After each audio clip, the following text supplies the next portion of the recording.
Availability. Savings vary. Ocala's information station, 1370 WOCA. Ocala.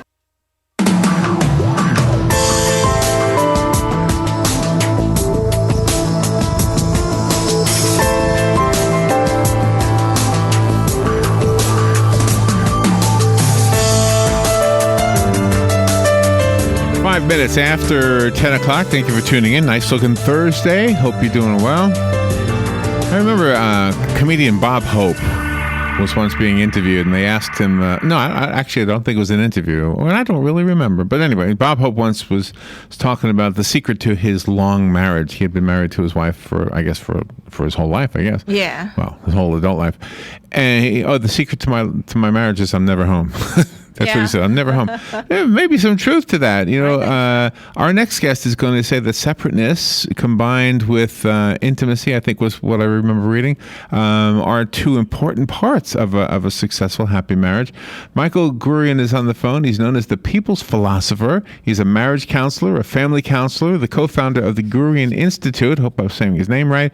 He's a New York Times bestselling author. His book is called Lessons of Lifelong Intimacy, Building a Stronger Marriage Without Losing Yourself, and 9 Principles of a Balanced and Happy Relationship. Michael Gurian. Good morning, Michael. Good morning. Thanks for having me on your show. So let's see. The first question is, how did I do on your name? You did great. It's perfect. Oh, excellent. Good. Gurian, and that's pretty much what you said. And where are you calling from? That's my other simple question. Yeah. I'm in Spokane, Washington. Oh, okay. So probably couldn't get further away, unless Alaska. And still be in the country. But thank you for getting up early. Let's see, it's 10, 9, it must My be pleasure. 7 o'clock. It's 7. Over there. Yeah. Yeah, I get up and I write every morning. I get up at 4:45 every morning, so I'm well awake.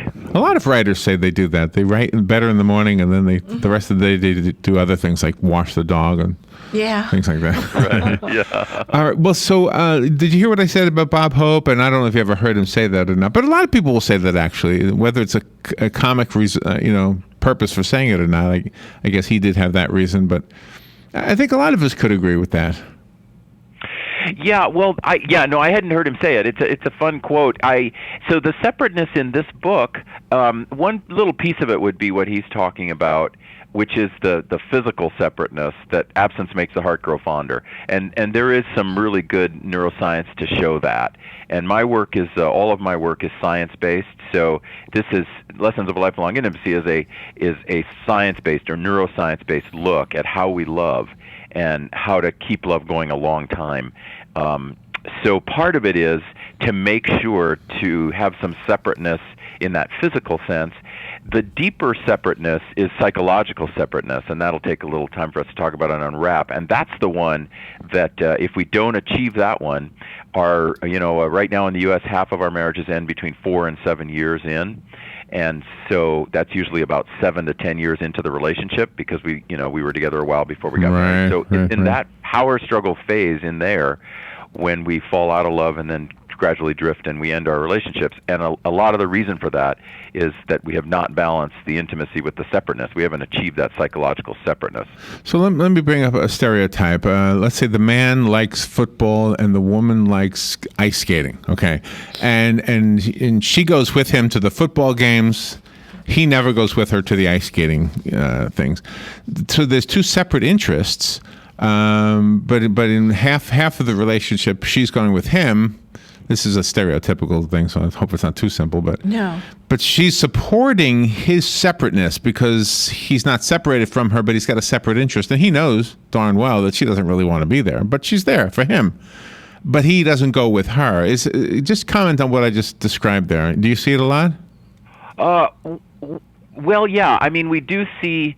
We definitely see in marriages that last, right? In marriages where the happiness keeps going, we do see that both of them will have separate interests, and that's a given. And we need to let each other have separate interests and not control them and not critique them. In other words, we're each two separate selves who are companions and lovers, but we are separate selves. We're independent, and so. If he likes football and she likes figure skating, they have those two interests, and those are their interests and their domains. Now, the thing about going to each other is that piece, every couple has to work that one out. If she gets some joy from the football, but he gets absolutely no joy from the figure skating, then it would be logical that she'd do some football and he wouldn't do the figure skating. However, if she's getting no joy from the football and she's still going, and he's not going at all to the figure skating, then I would say, okay, that's a little out of balance. So she probably does not have to go to the football. He does not have to go to the figure skating. And some of this will depend on what stage of marriage they're in. If they're in the first 2 or 3 years, he'd be stupid not to go to the figure skating because, he needs that intimacy. They got a bond and they need that intimacy. If they're 20 years in, then I would expect that one resolves itself and they both do their separate activities. And when you're talking about intimacy, that always seems to lead to the sexual part. What if one partner, after so many years, just isn't interested in the other that way, but they still want everything else? Well, that depends on the stages. So chapter 4 of this book looks at the 12 stages of relationship, and this follows neuroscience patterns, and sex is included in neuroscience, right? Because most of sex happens in the brain, not in the genitals, but in the brain. So if we're in that explains a lot. Now I get it. The genitals are just a conduit, let's say, for what the brain is doing. Yeah, they conduit when they want to. Yeah. I'm feeling a drum thing. Sorry. Yeah, that was a bada boom. Yeah. Yeah.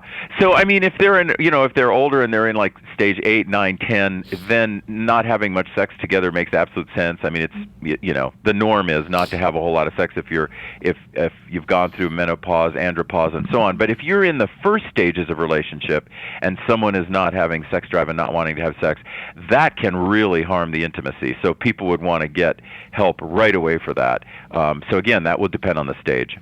That makes sense, actually. I can remember those days. The book, again, is called Lessons of Lifelong Intimacy. Personal question about yourself. Are you married a long time, or do you have this? 30. Well, yeah, Gail and I have been married 30 years. That's a long time. Congratulations. Yeah. So so I'm guessing, just presuming, and forgive me if it's a wrong presumption, but I'm presuming you've had your moments of rocky roads? Oh yeah, I do talk about it. I mean, there's no, among the stages of relationship, there are each sort of season of life has crises, and each marriage has seasons, and in each of them there are crises. So no one escapes the difficulties, and certainly Gail and I have not escaped the difficulties, and they are part of the journey. And how we come through those difficulties is part of what defines us, not only as individuals, but as a couple. So yeah, we absolutely have. I've often wondered about when one of the couple wants a divorce and the other one doesn't. There's a law in Florida, and the law to me, well, the law says that you can't just get the divorce granted to you unless you go to a counselor first. If one of the two, so you're forced in the state of Florida anyway to go to a counselor if one of the two of you doesn't want it. And because of that law, some marriages don't end up in divorce. In other words, the counselors sometimes actually see something and work with them and persuade both of them to do something different. And of course I'm not there, so I don't know what it is. But then after a while, they're back together, and they thank their counselor and they move on and get unhappy. And then other times the counselor approach doesn't do any good at all, and they end up getting divorced anyway. And so I'm wondering if maybe some of the things in your book would be, because especially for the person who's heartbroken, who doesn't want the divorce, you would think that this would be helpful. Well, absolutely. I mean, I think that this book is really helping people to self-counsel because it's going at the deep issues that would affect, the imbalances that would affect them and move them into the termination of the relationship. So it's definitely trying to do that. It's not a substitute for counseling, and counselors are wonderful, and it really depends case by case on the issues that the people bring, the couple, and then it depends on the quality and the approach of the counselor. Now, for me, there's one thing I always disclose to my clients when they come in. So when a couple comes in and says, our marriage is in distress, I ask if they have kids in the home, they're still raising their kids if they have kids. And if they do, then I disclose to them, I guess it's sort of similar way to the law you have, which we don't have in the state of Washington, by the way, but I disclose to them, okay, so since you have kids in the home, and it doesn't sound like there's abuse, something that would require immediate separation, and in most cases it's not, so I'm going to try to help you stay together. So that's going to be my bias, because you're raising your kids, and it can be so hard on kids. So I don't have a 100% success rate, and sometimes success means going into divorce. That is the success for them. But that's what I disclose, and I think the law in Florida may partially be about trying to help people stay together, especially when others are dependent on them. Yeah, probably, and it makes sense to have. I mean, if you're in a binding relationship that the state has authorized or ordained or whatever, I've often thought the state shouldn't even be part of it, but. Yeah. But that's just my personal that's opinion. a different complexity. That is a different thing. All right, let's take a little break, and we'll be right back. We will continue this, and if you are going through a divorce, or just you're getting married, maybe you want to say, you know what, I don't ever want to go through that. Yeah. I want to learn how to have lifelong intimacy. The book will help you there as well. So we'll be right back with Michael Gurian after the break. This is The Source, WOCA. If you're anything like I was, the thought of getting older was the last thing on your mind. But here we are. For me, it started slowly. The lack of energy, never being in the mood. And when I was, I could never perform at my best. I tried the pills and other treatments with minimal results, and all but given up on my sex life. Then I found the doctors at New Male Medical Center. Wow, they made a new male out of me. Feel like I'm 25 again. I have renewed vigor, so much more energy, and no longer worry about my performance. New Male treated me like my situation was one of a kind, with a custom treatment plan that really works. I feel great. They can create one for you too. It does not matter if you suffer from low testosterone, erectile dysfunction, or just want to last longer. New Male will help you. Call New Male Medical Center today at 352-404-4779. 352-404-4779. That's 352-404-4779. It will change your life. 352-404-4779. Robin, let's try a little plant trivia. Name this nursery. It's a not-for-profit, and it teaches growing and caring for plants to their students. Oh, that's easy. Kenny's Place. Or how about this one? It's a nursery conveniently located between Ocala and Bellevue. Again, it's Kenny's Place. Or how about this one? A nursery with a wide variety of just what you need or want at the most reasonable prices. Kenny's Place, of course. Kenny's Place at 7677 Southeast 41st Court. Give them a call at 867-1213. It's a caring place for people and plants. It's Kenny's Place. One of the most common questions those nearing retirement are asking: will I outlive my money? Retirement questions like these and many more will be answered every Saturday morning at 9 a.m. on Planning for a Better and Safer Retirement with hosts Francois and Julian Cozenet. Francois and Julian will help you put your retirement puzzle together. Catch Planning for a Better and Safer Retirement Saturdays at 9 a.m. on Ocala's News Talk, The Source 96.3 FM and 1370 AM. Hi, I'm Leah Caruso with Strive Rehabilitation, inviting you to join me Thursday at 11 a.m. for Health Matters. Ocala Health and Strive have teamed up to bring you the latest information on good health services available to you right here at home. This vital information will help you make informed decisions about your health. So don't forget to join me here at 11 a.m. Thursday. It's news you can use from Ocala Health, Strive, and your friends here at WOCA. All right, Michael Gurian is on the phone. He's known as the People's Philosopher. He's a marriage counselor. He's written a book called Lessons of Lifelong Intimacy, Building a Stronger Marriage Without Losing Yourself, the 9 Principles of a Balanced and Happy Relationship. In the course of a radio interview, there's no way we'll ever get all the information out there, which is why we really would direct you to the book. But I do have a question, Michael. Robin brought up the sex part of a relationship, and that would have been a question I would have asked because I'm a man. See, but I'm going to bring up the romance part, which is the question Robin should have brought up because she's a woman. But you know, when women get animal too. We're going right into the stereotypes here. I know. But you know, when you're a much younger man or a woman, you're told that men want sex and women want romance. So from a man's point of view, he says, okay, let me give her what she wants, and you get the wine, you get the flowers, you try to figure out, well, what exactly is romance? I mean, sex is easy to figure out. What the heck is romance? Yeah. You know, what is it? So, but then we're told as we get older, Well, sex is supposed to wane. It's supposed to diminish. You're not supposed to want it as much as you did when you were 23. Mm-hmm. But romance is still got to be there. You still got to keep this mysterious thing going on. Yeah. Well, there's like 7 things in there that you said, and so I guess I'll just pick one of them. They're all very interesting. But I think, you know what it is so what I'm trying to help people do in the book is to ritualize their sex and ritualize their romance. Obviously once we all, if any of us have kids, when we have kids, okay, then just to hang on to sex, you got to make it ritual, right? You got to set up scheduling and ritual, and the same. We should do the same for romance. These are called intimacy rituals, and we need to have them. And yeah, I mean, even so, I've been married 30 years, but my wife and I have sex rituals. In other words, we make sure to complete that part of our lives together, and we have intimacy rituals. We do things together, and both are important. Now, as our biochemistry wanes, some people, and everyone's an individual here, it depends on their biochemistry, some people will want hardly any sex, and their partner will still want sex. So that they may have to get some help to work that one out. And on the romance side, though, that one should be ritualized for both their sakes, because that's the intimacy part of this equation. And now at 30 years of marriage, Gail and I have we've got solid separateness. We know, we have separate interests, etc. We join together, but we have separateness. And we have intimacy. We ritualize our intimacy. We make sure to talk together a few times a week about big things, the kids, etc. And we have that, but it takes a long, long time to set those rituals up. And both sex and romance should be part of that discussion. Do you know, I'm going to tell you something about a couple I know in New York, and I won't name them. But they had a situation where he pretty much was not done with sex, and she pretty much was not as into it as she was when they were younger.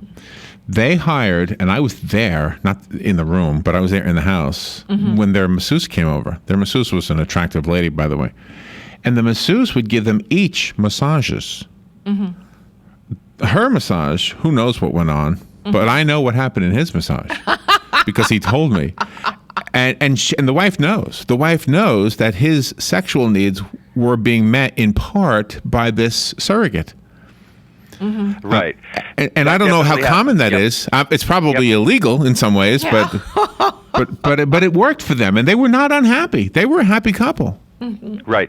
Yeah, that's again, this is where everyone's an individual on this thing. And that can work very well for people because they have that agreement.